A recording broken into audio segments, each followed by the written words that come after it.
Hello friends, പുതിയൊരു വീഡിയോയിലേക്ക് സ്വാഗതം. നിങ്ങൾക്ക് എത്ര പേർക്കറിയാം 10ാം ക്ലാസ് ക്വാളിഫിക്കേഷൻ മതി മർച്ചൻ്റ് നേവിയിൽ ജോലിക്ക് കയറാൻ?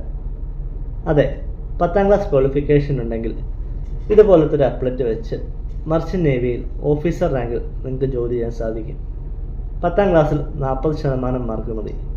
10ാം ക്ലാസ്സിന് ശേഷം DG അപ്രൂവ്ഡ് ആയിട്ടുള്ളൊരു കോളേജിൽ GPA റേറ്റിംഗ് അല്ലെങ്കിൽ CCMC എന്നൊരു കോഴ്സ് ചെയ്യണം. GPA റേറ്റിംഗ് എന്നത് 6 മാസത്തൊരു കോഴ്സാണ്, ജനറൽ പർപ്പസ്. ഈ കോഴ്സ് കഴിഞ്ഞാൽ നിങ്ങൾക്ക് ഷിപ്പിൽ എൻജിൻ സൈഡിൽ അല്ലെങ്കിൽ ഡെക്ക് സൈഡിൽ ജോലിക്ക് പ്രവേശിക്കാൻ സാധിക്കും. എൻജിൻ സൈഡിലാണ് നിങ്ങൾ കയറുന്നതെങ്കിൽ വൈപ്പർ എന്നൊരു റാങ്കിലേക്കാണ് നിങ്ങൾ കയറുന്നത്. വൈപ്പർ കഴിഞ്ഞ് അടുത്ത റാങ്കാണ് മോട്ടർമാൻ അല്ലെങ്കിൽ ഓയിലർ. കമ്പനിയുടെ റിക്വയർമെൻറ്റും ക്രൈറ്റീരിയയും വെച്ച് നിങ്ങൾക്ക് മോട്ടർമാൻ എന്നൊരു റാങ്കിലേക്ക് പ്രൊമോഷൻ കിട്ടും. വൈപ്പർ, മോട്ടർമാൻ ഇത് ക്രൂ ഡിപ്പാർട്ട്മെൻറ്റിലാണ് വരുന്നത്. ക്രൂ ഡിപ്പാർട്ട്മെൻറ്റിൽ നിന്ന് ഓഫീസർ ഡിപ്പാർട്ട്മെൻറ്റിലേക്ക് മാറാനായിട്ട് നിങ്ങൾക്ക് 36 മാസത്തെ ടൈം വേണം.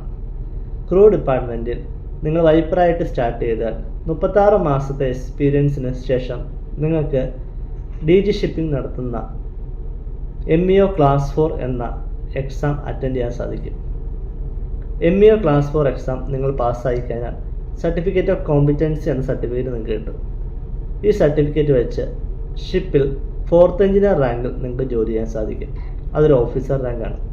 4th എഞ്ചിനീയർ നിന്ന് 3rd എഞ്ചിനീയറിലോട്ട് കമ്പനിയുടെ ക്രൈറ്റീരിയ അല്ലെങ്കിൽ റിക്വയർമെൻറ്റ് അനുസരിച്ച് പ്രൊമോഷൻ ലഭിക്കും.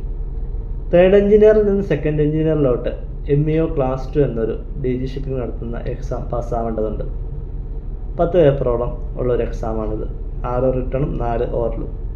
MEO ക്ലാസ് 4ഉം അതുപോലെ തന്നെ. 2nd എഞ്ചിനീയർ റാങ്കിൽ നിന്ന് ചീഫ് എഞ്ചിനീയർ റാങ്കിലേക്ക് MEO ക്ലാസ് 1 എന്ന എക്സാം പാസ്സാവേണ്ടതുണ്ട്. എൻജിൻ സൈഡിൽ ഇത്രയും റാങ്കാണ് പൊതുവെ വരുന്നത്. ഡെക്ക് സൈഡിലാണെങ്കിൽ നിങ്ങൾ GPA റേറ്റിംഗ് പഠിച്ച് ഡെക്ക് സൈഡിലോട്ട് വരുമ്പോൾ OS ഓർഡിനറി സീമാൻ എന്നൊരു റാങ്കിലാണ് നിങ്ങൾ ജോലി ചെയ്യുന്നത്. ഓർഡിനറി സീമാൻ കഴിഞ്ഞ് അടുത്ത റാങ്കാണ് AB, ഏബിൾ സീമാൻ. നിങ്ങൾ ഡെക്ക് സൈഡിൽ ക്രൂ ആയിട്ട് 36 മാസത്തെ ടൈം കംപ്ലീറ്റ് ആക്കി കഴിഞ്ഞാൽ നിങ്ങൾക്ക് ഓഫീസർ സൈഡിലോട്ട് പോകാൻ സാധിക്കും. ഇതിനായിട്ട് DG ഷിപ്പിംഗ് നടത്തുന്ന സെക്കൻഡ് മേറ്റിൻ്റെ പ്രിപ്പറേറ്ററി കോഴ്സ് ചെയ്യണം. സെക്കൻഡ് മേറ്റ് പ്രിപ്പറേറ്ററി കോഴ്സ് കഴിഞ്ഞിട്ട് സെക്കൻഡ് മേറ്റിൻ്റെ എക്സാം നിങ്ങൾക്ക് അറ്റൻഡ് ചെയ്യാൻ സാധിക്കും. ഈ എക്സാം പാസ്സായി കഴിഞ്ഞാൽ നിങ്ങൾക്ക് ഷിപ്പിൽ 3rd ഓഫീസർ റാങ്കിൽ കയറാൻ സാധിക്കും. 3rd ഓഫീസറിൽ നിന്ന് 2nd ഓഫീസറിലോട്ട് കമ്പനിയുടെ റിക്വയർമെൻറ്റും ക്രൈറ്റീരിയ അനുസരിച്ച് പ്രൊമോഷൻ ഉണ്ടാവും.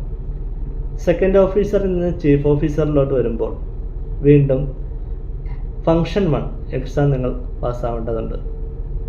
ചീഫ് ഓഫീസർ കഴിഞ്ഞ് പിന്നെ വരുന്നത് ക്യാപ്റ്റൻ അല്ലെങ്കിൽ മാസ്റ്റർ റാങ്കാണ്. ഇതിനായിട്ട് നിങ്ങൾക്ക് മാസ്റ്ററിൻ്റെ സെപ്പറേറ്റ് എക്സാം ഉണ്ട്.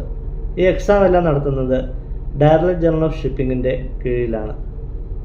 ഇത്രയും റാങ്ക്സ് ആണ് നോർമലി കപ്പലിൽ വരുന്നത്. അപ്പോൾ 36 മാസത്തെ ടൈം ഉണ്ടെങ്കിൽ ഒരു ക്രൂവിന് ഓഫീസർ റാങ്കിലോട്ട് വരാൻ സാധിക്കും.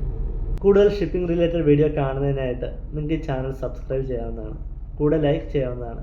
എന്തെങ്കിലും ഡൗട്ടുകൾ ഉണ്ടെങ്കിൽ നിങ്ങൾക്ക് കമൻറ്റ് ചെയ്യാം. അപ്പോൾ പുതിയൊരു വീഡിയോ ആയിട്ട് കാണുന്നത് വരെ ബൈ.